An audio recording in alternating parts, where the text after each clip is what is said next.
Guys, tapos na natin mayor's permit. Mayor's permit at saka health certificate.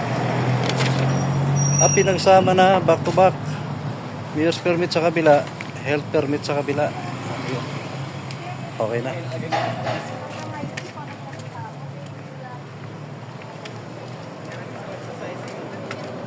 Maghintay na lang tayo ng pasukan. Nakuha na natin ating mayor's permit. Nilaminate na rin, ma'am. Kaya ma'am, maraming salamat. At laminate na lahat.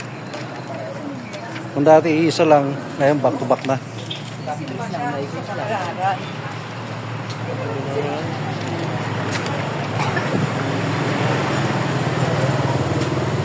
Guys, pauwi na tayo. Hindi sana magsiseminar pa ako. Ngayon, sabi ko kay ma'am, pumasa naman po ako sa exam. Ngayon, baka pwede pong ulitin na lang yung exam ko. Mag-i-exam na lang ako online kaysa pumatin pa ako dun sa taas ng seminar. Mahaba yun guys, mula 8 o'clock hanggang yun, hanggang 11. Ayun, actual talaga yun. Mag-CPR kayo, bandage, lecture, ano pa ba? So yun, basta marami kayong gagawin doon. Ngayon, nung pumunta ko sa office, sabi sa akin, o sige, bibigyan kita ng chance. Akala ko naman, approve na yung exam, yung dati kong kinuha kasi naka-record naman sa kanila yun eh.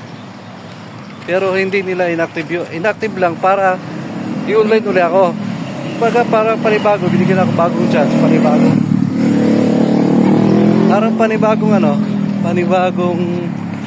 exam online. Panibagong exam uli. Edi online exam.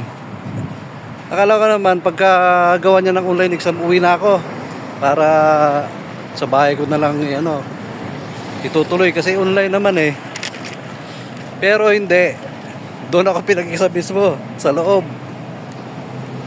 Sige, sabi ko dito na lang. At dito diretso na. In-open ni ma'am. So ang pag-open, hindi na ako on-site. Online exam muli. Di yun. Okay na. Mayor's permit, saka health permit, kabilaan. Nilaminate na rin ni ma'am. Hey ma'am, maraming salamat po. Thank you. Alright. Tayo sa Molino Road. Molino Boulevard. Tayo pauwi na. Guys, nandito na naman ang aking video at tayo sasakay na ng jeep. Bye.